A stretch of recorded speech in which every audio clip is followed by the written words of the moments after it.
All right, welcome back, friends, to some moments of consequence with Barrett and Jake. Jake, welcome back, my friend.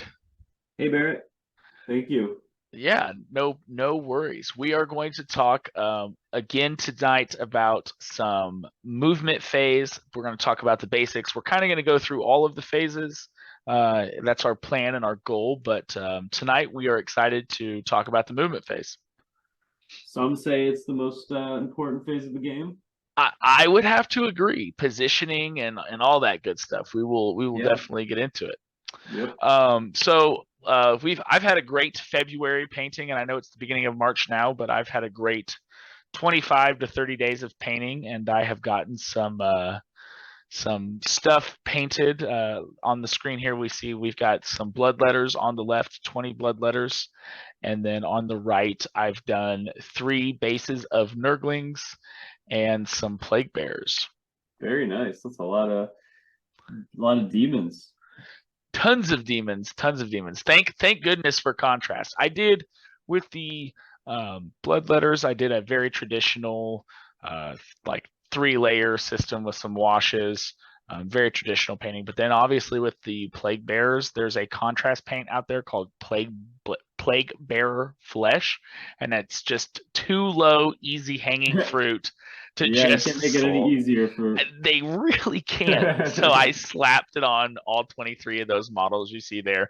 The Nice. the mage in the front is one that was already painted, but yeah. So those are some of the things that I have gotten done, and really excited. I went over to my friend's house actually this evening, and I picked up a bunch of Nurgle miniatures that he was no longer going to be painting. So I've got probably 6 more bases of Nurglings to do. I'm going to do some conversions for plague beasts of Nurgle, where they can also be ridden, and so they could be my beasts of Nurgle that are ridden by the champions, and or demons, or just regular beasts of Nurgle. So I'm really excited. I've got an awesome hobby project coming up in the month of March. Very fun. What about some of the things you've gotten done, Jake? So February was kind of a funny month for me. I guess I did a little of this and a little of that.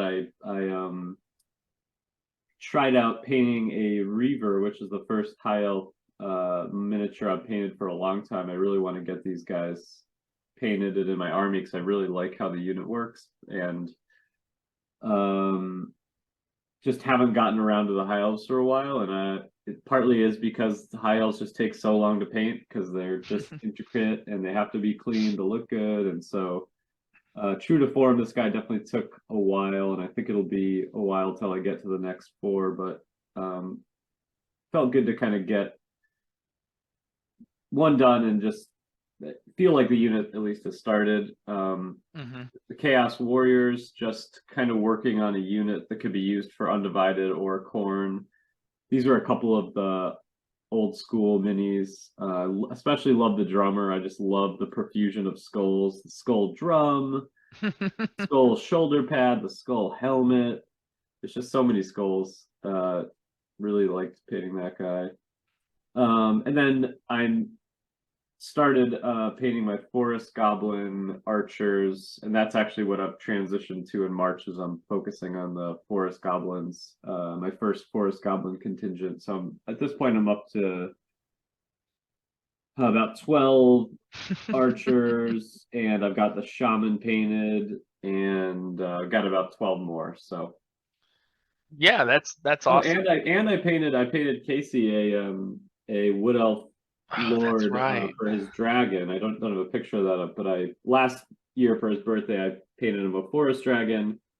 Uh, it's been a whole year and he has not really sorted out a rider for it yet, so I painted him the rider this year. So That's funny. It's yep, like Game of Thrones, just a dragon's just on the loose. Nobody, yeah, it nobody was to claim unclaimed. him. Yeah, exactly. I really like. We'll talk real briefly about your paint jobs, but I wanted to kind of highlight something about the middle one, the forest goblins. Um, you are actually in the process of putting together a list or a couple lists. We'll see if anybody's truly listening to this across the water. But yeah, you're putting together a list for something. Why don't you go ahead and highlight kind of what's coming down the pipe for you guys in the Yeah, next couple so weeks? yeah, some very exciting plans for Casey and I. We are actually traveling all the way to Denmark to play Warhammer with none other than Balder and his group and participate in the Warhammer Renaissance World Championship.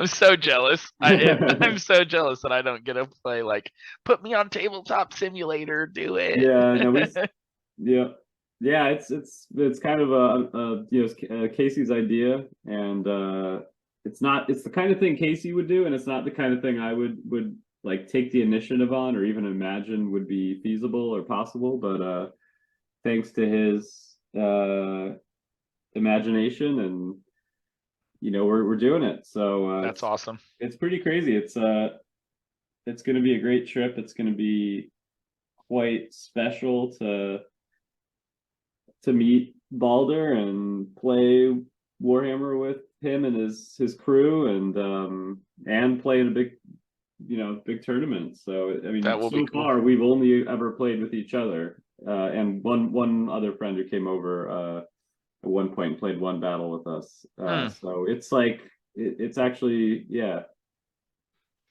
we're We going from just the two of us in our little tiny world to the world stage.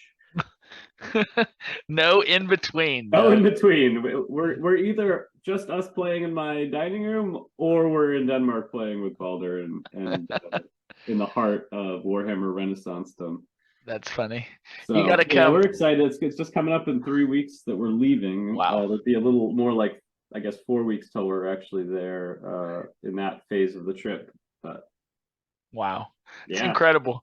Hopefully we can get Balder on the Zoom call and get him going with us and sit yeah, him down and talk with us. But yeah, that's awesome. So we've talked very briefly before about how we just really like the old school miniatures and sculpts, and obviously the two pictures on the right are very much those old school sculpts. Your shading and your coloring of the chaos black armor is just, I mean, it's just legendary. It looks so great, so old school. Very jealous of the awesome effect that is. black is, yeah, black's tough to highlight, but I actually got some great paints for highlighting black that I'll recommend. The Pro Acryl Uh-huh. from Monument Hobbies, I think. Yeah, Yeah. Yep. they're gray blue and white blue. If you are just the two perfect colors for highlighting black.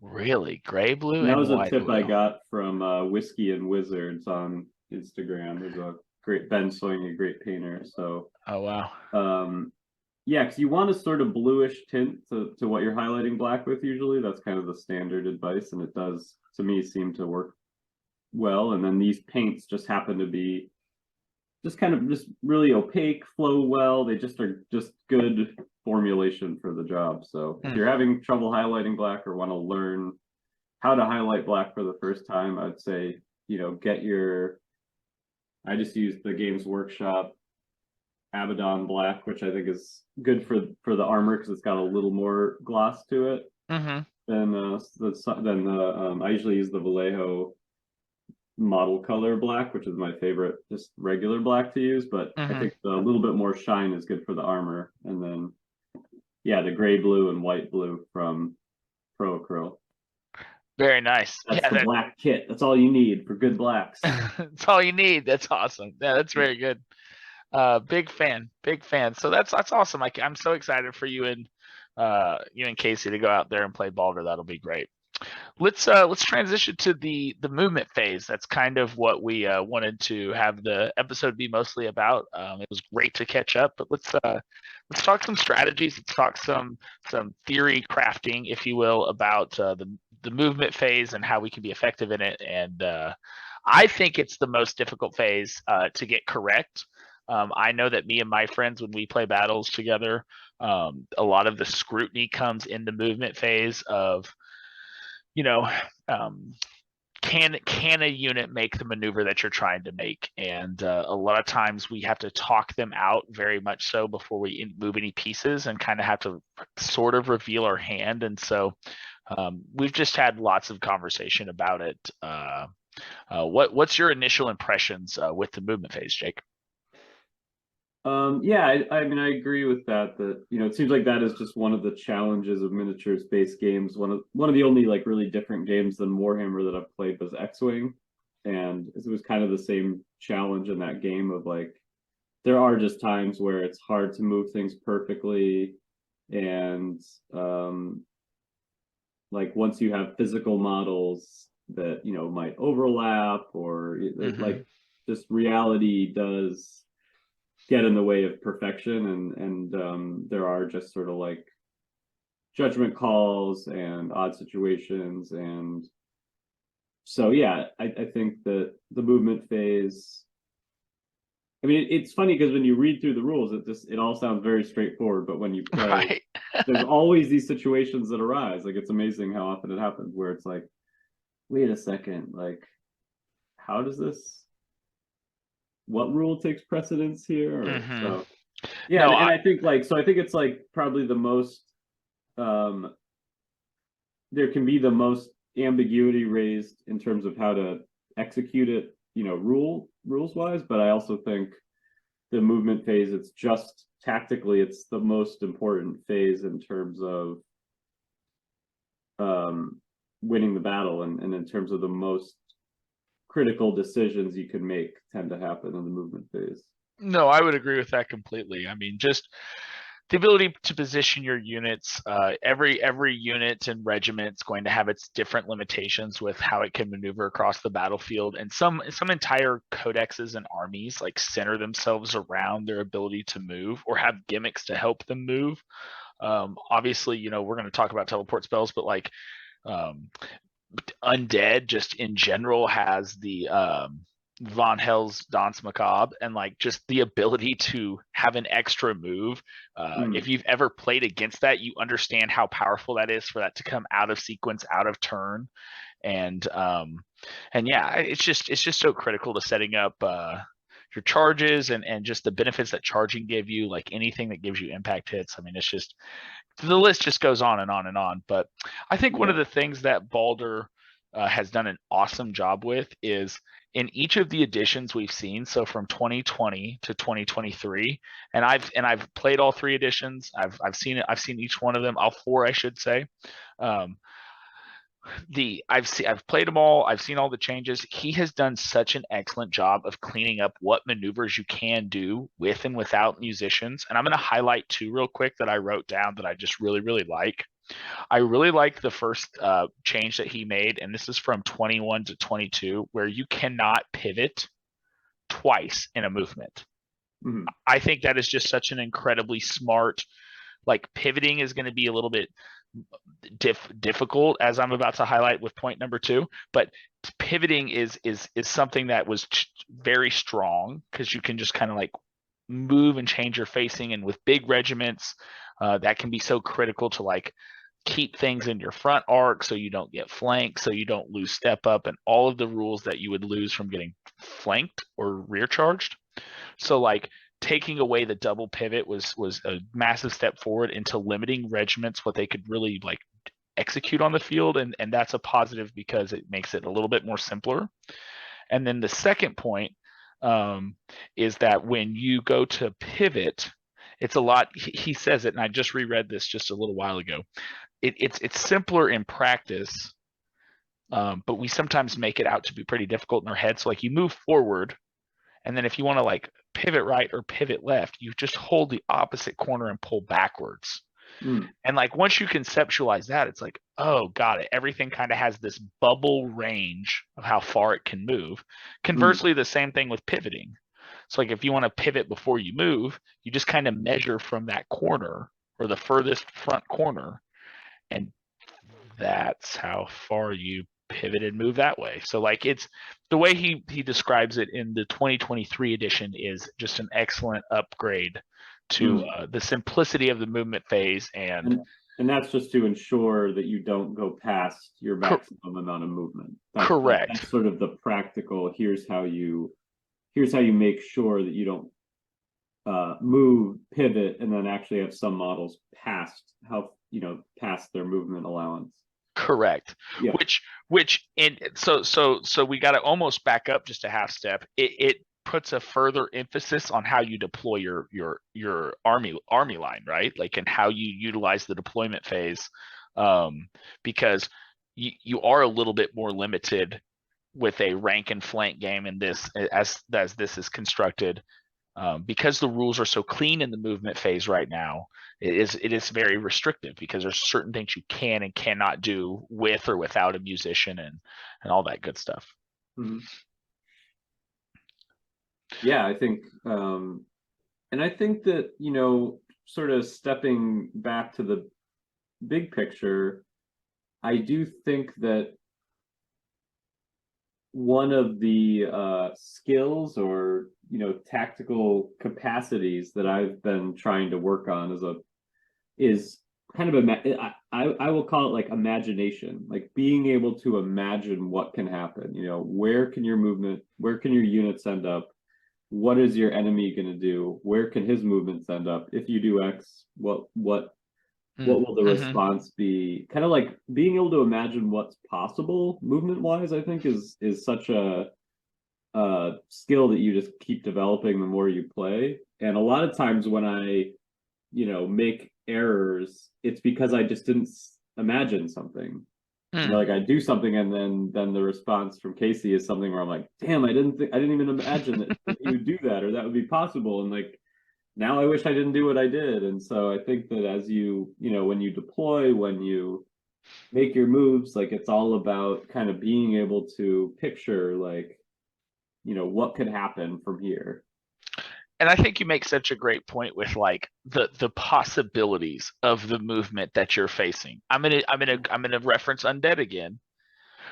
If you have never seen Danse Macabre, Yeah. if you've never had that used against you, I'm telling you, my friends who are listening to us, it is an incredibly powerful spell that, when used effectively, can put a unit that was going to just be in front and maybe not even get a charge off to in your flank, and just absolutely. I mean, it's a game-winning spell. Oh yeah. And all it simply does is allow a unit just to perform an extra move, like just in the magic phase, perform a move. So, Mm-hmm. there's items too that increase your charge range, and those are kind of like the gotchas. So you talk about that, like, okay, you're envisioning like threat bubbles and radius of like how far things can hit and what direction, blah blah blah, and Yeah. that imagination of like how things could play out. Well, what if my movement 8 Cold One cavalry from Dark Elves, they have the banner of speed, and now they're moving, Yeah. and or the corn one. There's a corn one that allows them to Yeah. move The extra extra D6. d6. Yeah, so Yeah.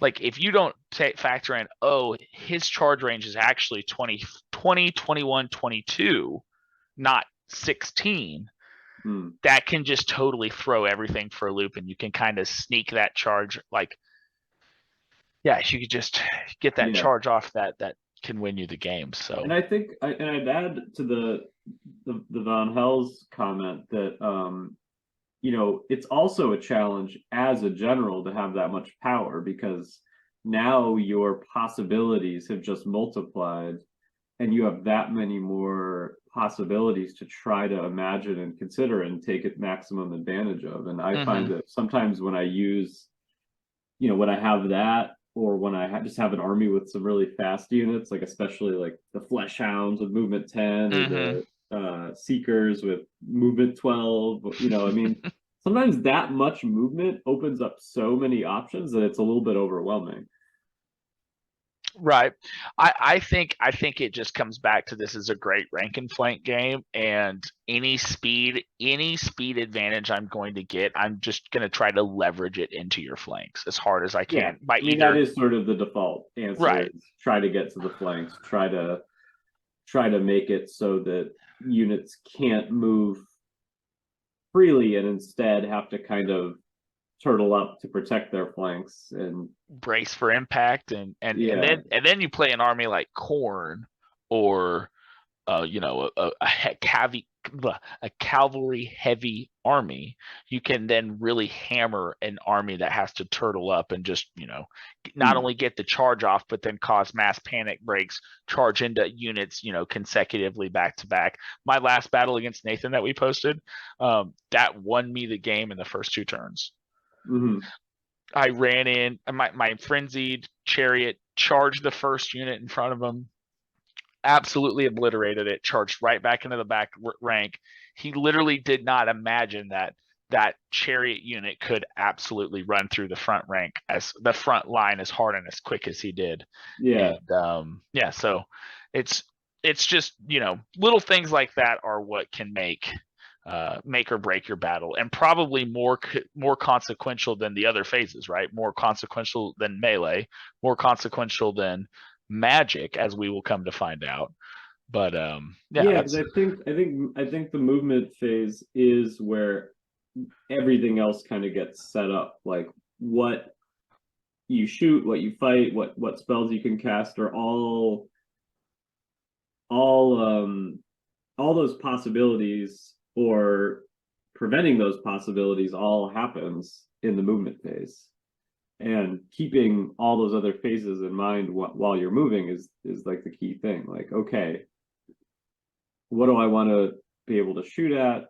Not blocking any, line of sights, thinking mm-hmm. about where your missile troops are. I mean, the shooting phase I think is a little more straightforward and independent, but magic phase, like I think you should always at the end of your movement phase double check, like, are my spellcasters in line of sight of anything I might want to cast spells at? Are they in range? Is there anything I can do about it if they're not? Mm-hmm. Because there's been plenty of times where I've been like, damn, if I would have just tilted this unit a little bit, this wizard would have then been able to sort of cast a movement spell on the unit next to him, or whatever. Right, right. Yeah, no, it's the 360 line of sight is, for spell casting, is really unique when you pair it up with like terror causing targets. So like usually your large targets are going to cause terror, but like if you put a spellcaster on one of those, it's interesting because they have 360 casting line of sight, even though they only have the front 90 for their charging arc. Yeah. So that's an interesting like line of sight, difference. But yeah, being able to put your spellcasters where they need to go is incredibly important. Yep.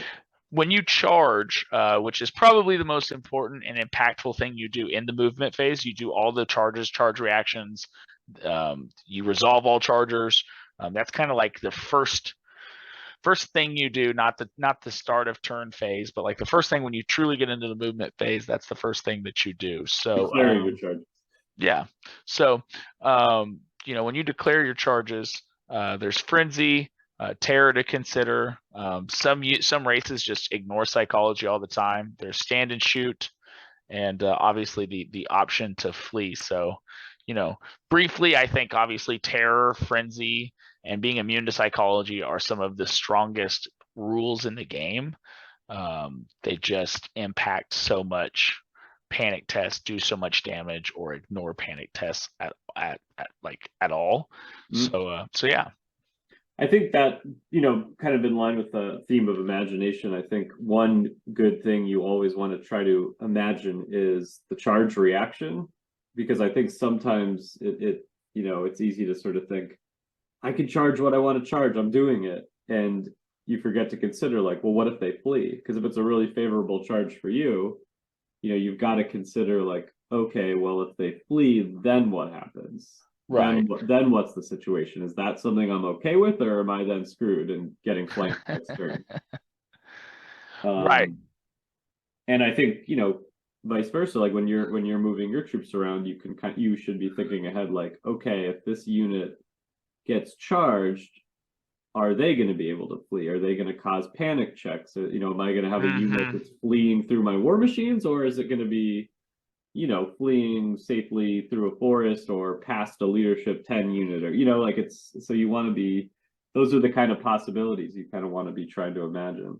I absolutely love setting up my unbreakable regiments or units or characters to kind of take a charge, and if I know that they can survive, jungle swarms for lizardmen, for Mm. example, and just being able to just hold. I know that jungle swarms are going to last 2 rounds. They're going to last 2 rounds of combat, and if Mm. you charge me and don't kill me on your turn, it's then my turn, and I'm going to countercharge you. And so I love the, fleeing is great, especially if you're like the elves who have all of their fast cavalry can flee and auto rally, or they can, like, can't they do something ridiculous like They can stand, shoot, flee, auto rally. yeah, it's just ridiculous. That's Like why I'm just painting my Reaver Knights. yeah, exactly. Just ridiculous. Just can do all the special rules.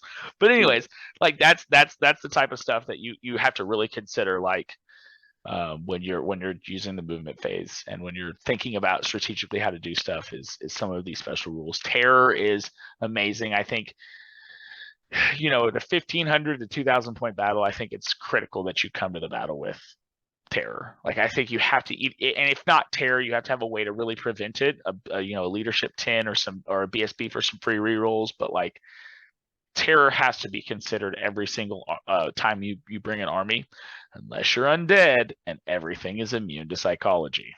Yeah. And you're in the movement phase, you're thinking about, you know, what's going to be within that 8-inch bubble, Mm-hmm. and where is it going to move next turn? Or my leadership 5 wolf riders, in danger of having to take a terror test? How do Right. you avoid that? So it's another thing to kind of consider when moving. Absolutely.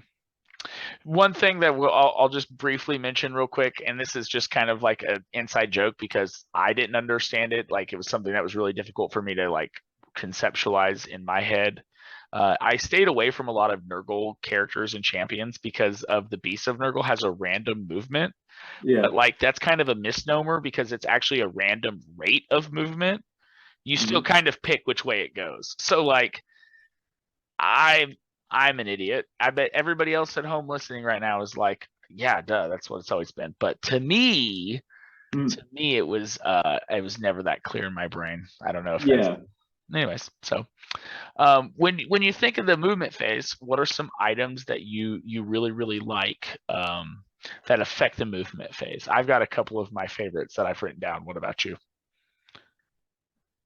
I have to say, I don't think I use a lot of the movement. I mean, I guess the big one for me would be the Staff of Damnation, which is 125 points, and it's Mm-hmm. the bound item to cast Van Hell's Danse Macabre.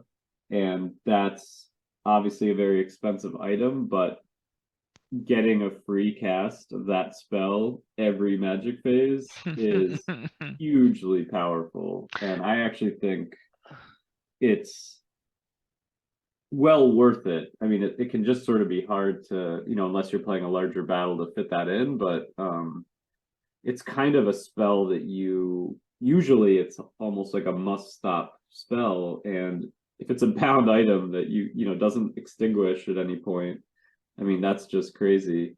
And that's on top of possibly having the spell and being able to cast it. That's what I was going to ask. Yeah, that's crazy. It's like it's just that's my favorite movement enhancing spell. I don't magic item. I don't think really any of the other ones commonly. I mean, I think the +1 movement banner is really good, but I think it just usually seems a little expensive for something that it might really help, but it might not. And there's a lot of other good banners in that price point that, I think a lot of the banners, it's kind of like you're just not sure what you're going to need. And I've actually been moving away a little bit from taking like those 50-point-ish banners that Right. have really good effects, but often you don't really need, you sometimes, like if you're up against the right thing, they'll be great, but a lot of the time they don't get used in my experience. Right. The Like you plus take the, banner missile protection and you don't get shot at the whole battle. And like 50 points is a lot to not use. Right. I still think that banner's pretty auto take, but I'm going to defend the movement banner real quick. So the +1 Yeah, go movement for it. banner is it's not any good at any movement value except for 6. At 6, it is Oh, amazing. Okay. Yeah. because at 6 you go +1 to 7. You're 3d6 um Yeah.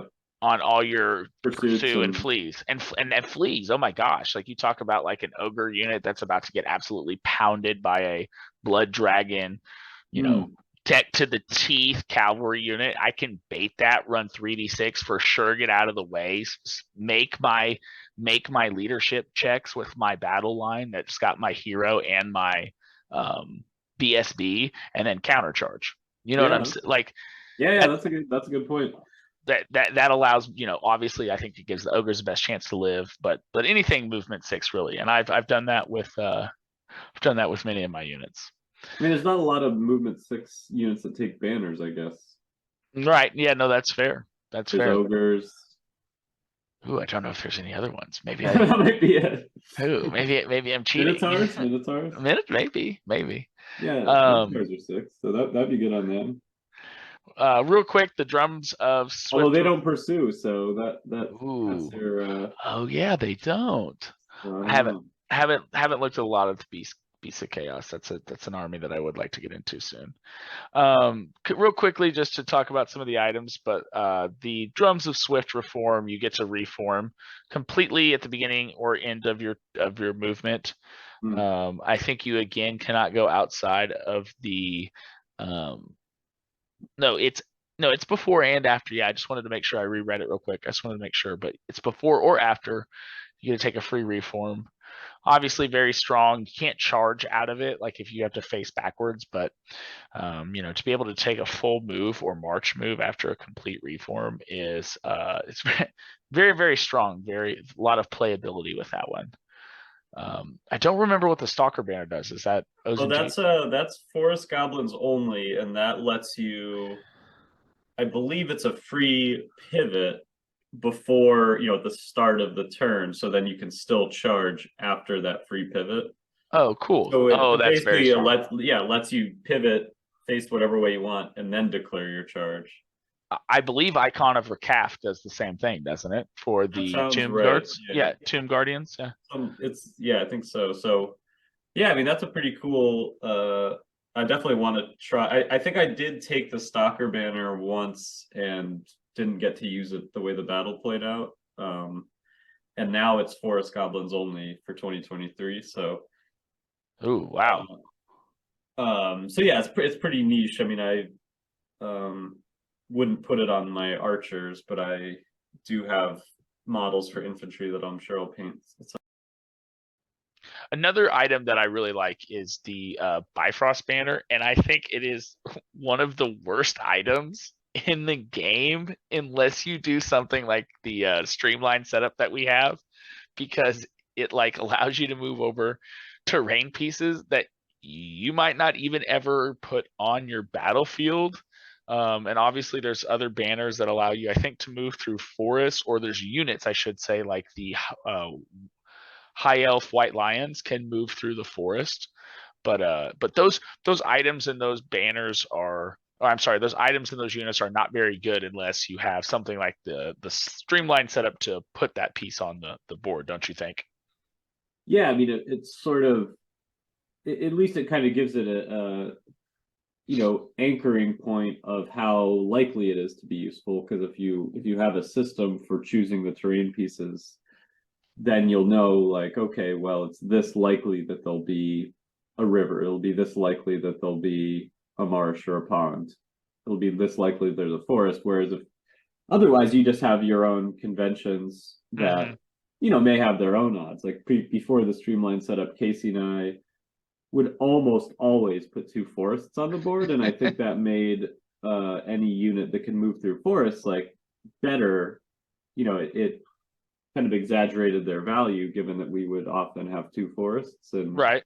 I think now with the streamline setup, it's unlikely to be two forests, so it's just shifted the power of that, and I think um there's the streamlined setup just creates a sort of expectation of, okay, like here's how likely the different terrains are, and then you can base your valuing of those Mm-hmm. abilities on that.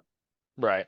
And then not feel like you pointed out before, like not feel kind of like you're cheating when you say, "Oh, I think I'll take the Bifrost banner," and then say, "Hey, we should really use a river today." Right. Or obviously, if you have strong morals, you're probably going to take the banner and then say like, "Oh, well, now I can't say let's do a river because that would be Thank you. pretty Yes. sketchy." So then you're just blocked. Then you're just it's like bad either way.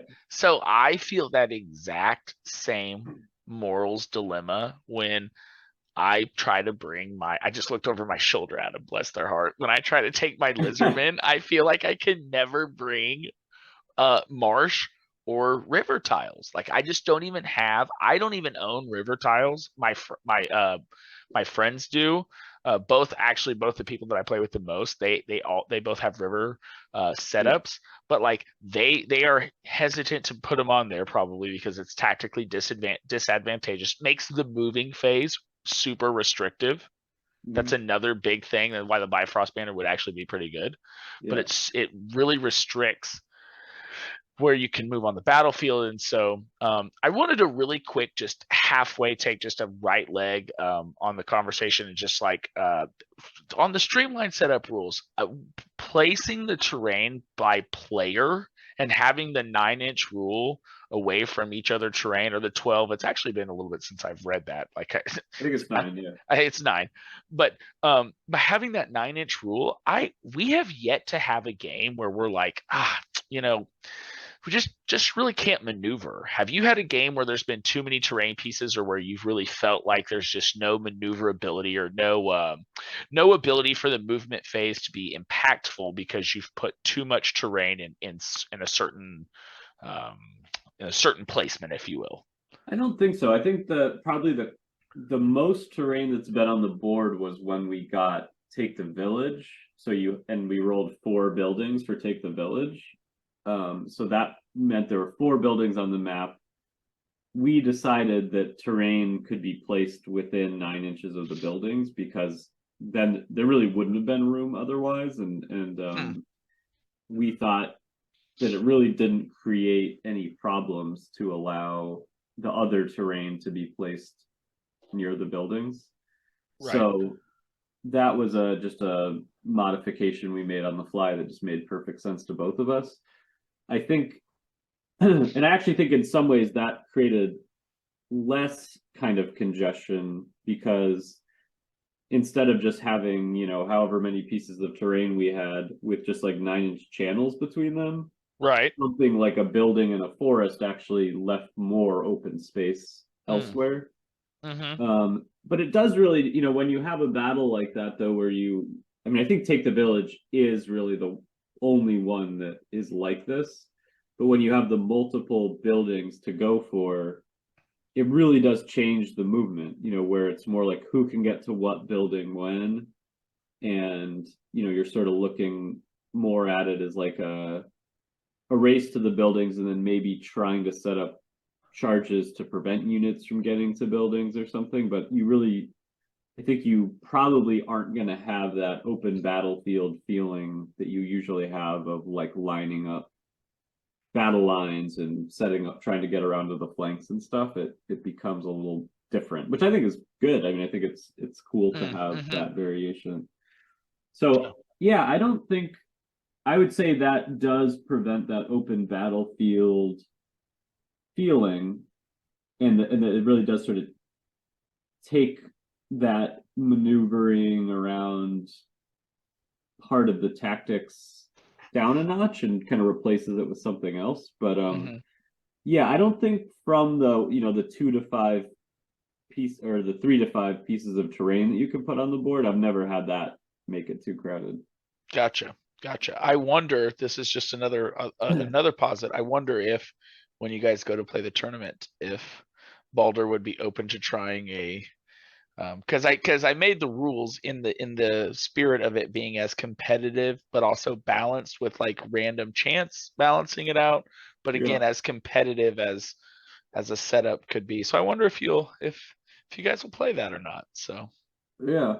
Anyways, bump it We'll back see. to inception levels, back up to our movement phase. I Yeah. think that one of the most powerful things that you can do in the movement phase actually comes outside the movement phase, which is using magical spells to either teleport or bridge yourself to different parts of the battlefield.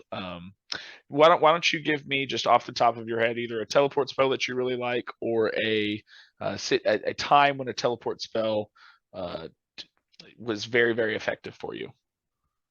Yeah, I mean, I think probably the one that I end up using the most, well, I guess the two I use the most are Van Hels and Hand of Gork, because just of the armies that I play. Right. Both, I mean, I think that, one of the combinations, I mean, I think the spells are as good as the units you have available to move around and the opportunities that you kind of have and create. One of the units that I found is very useful to have with the Van Hels is a unit of skeleton horsemen with, I mean, I usually give them lances and the Doom Rider banner, which gives them automatic hits on the charge. Yes. And Yep. take 12 of them. So that's a 265-point unit. And when you combine the maneuverability of light cavalry and the speed with Van Hels, I mean, that unit can be, Anywhere. on turn, whatever, turn 2 can just be just about anywhere on the board, lined up for a charge on like flanks, on war machines, on just like riding through the back line of the army. I mean, that they can get just about everywhere. And then, the other really powerful possibility is raising a unit and then Van Helsing it. I mean, that can also really create some pretty crazy possibilities, because raising a unit is almost like a movement spell in the sense that it suddenly there's a unit somewhere where there wasn't a unit. Right, exactly. So that can certainly be potent. One sort of trick for raising and for probably wouldn't be something moving would be as useful for, but is blocking, if it's your first spell, you can actually block the enemy wizard line of sight just by raising some skeletons or zombies in front of them. That's a good one.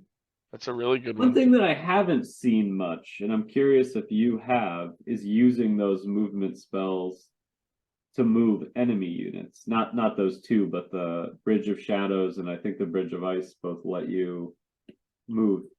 Well, Hand of Gork lets you move enemy orcs and goblins if you want. Right.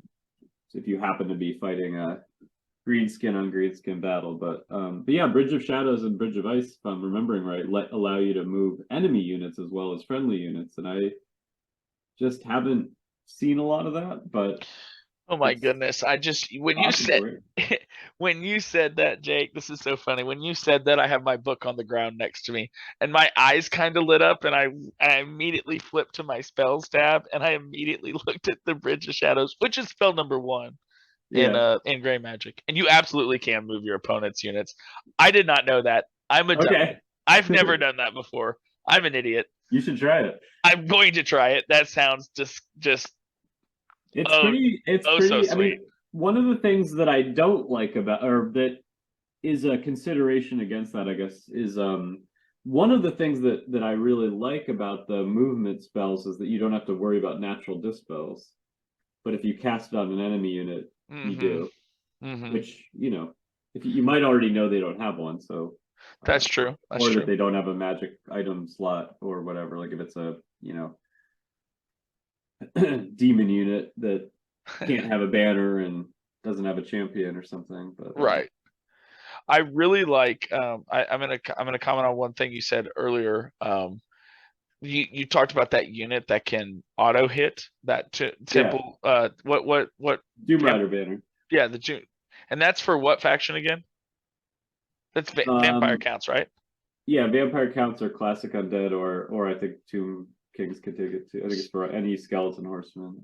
Perfect. Okay, so vampire counts. So Nathan, our last game, he absolutely blew up a flank with that item and that unit, exactly how you were talking, like exactly how you have it built. He blew up my flank, like took down a demon unit and an ogre unit with an overrun between that and the chariot. Yeah. I had no chance, couldn't Yeah. survive. The teleport spell that I really like, and this has been nerfed. Well, probably actually been nerfed the least. The only problem is he nerfed the Slan's point cost because I was all of my friends, which is funny because they don't get on and complain about other things, but all of my friends got on the Facebook group and complained that the Lizardman Slans were way too strong and too good for their point costs. So Yeah.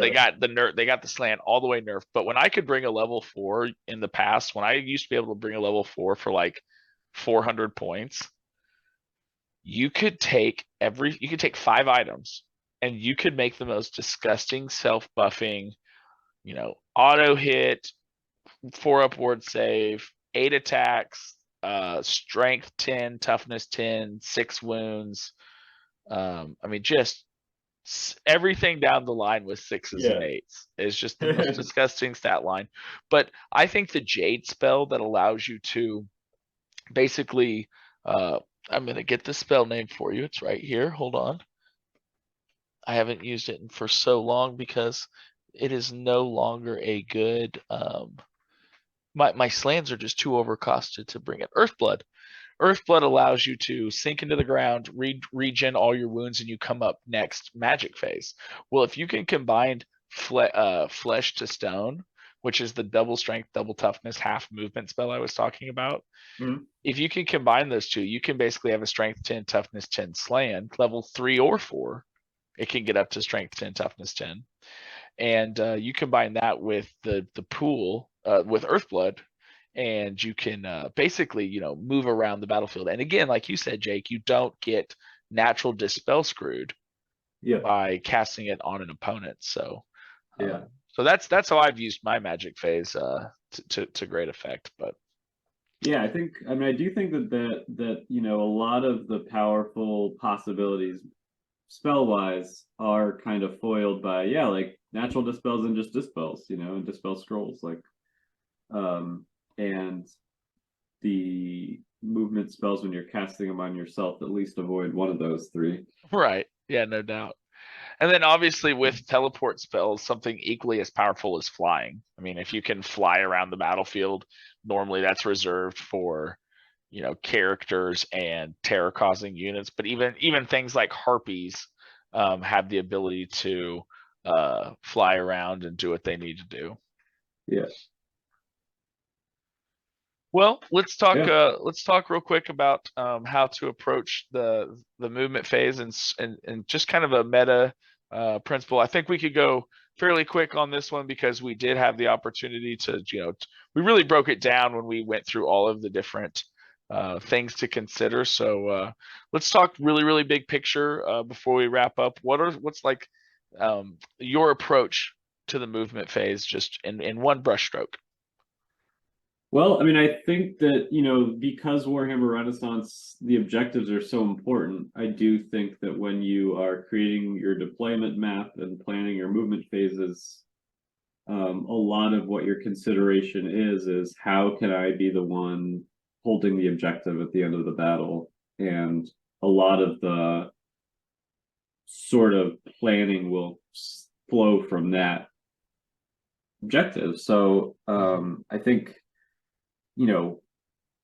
that's sort of the big picture you want to keep in mind. And I think that towards the end of the battle, especially, you want to be checking in with, okay, what units are still around, what units are possible units for claiming the objective, what do I have to do to kind of get them there in time? Like I have certainly made the mistake of just not realizing how soon turn 5 is, and how you probably like I had one really blooper of just not moving a unit on turn 3 that was just would have been a perfect easy. It was we actually posted this one. It was the one with orcs and goblins against Empire, and I was playing Empire. Mm-hmm. That was when I had the Hellblaster like in the tower. Yes. And I had a unit of Kosars that were just, they weren't in a great spot. Like there wasn't a great spot to put them. They were kind of like next to the bridge, a little bit like 6 inches from the bridge on the river. and they had like a decent shooting lane to sort of just fire their bows at, you know, whatever that flank.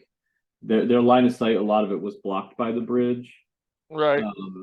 And I just would have needed to start moving them to the bridge in turn 3. Like they couldn't have made it in one turn, even though they were close to it.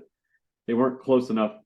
They weren't close enough. So I think what I really should have done is just deployed them touching the corner of it on turn 1, so they could have just shot without having to move.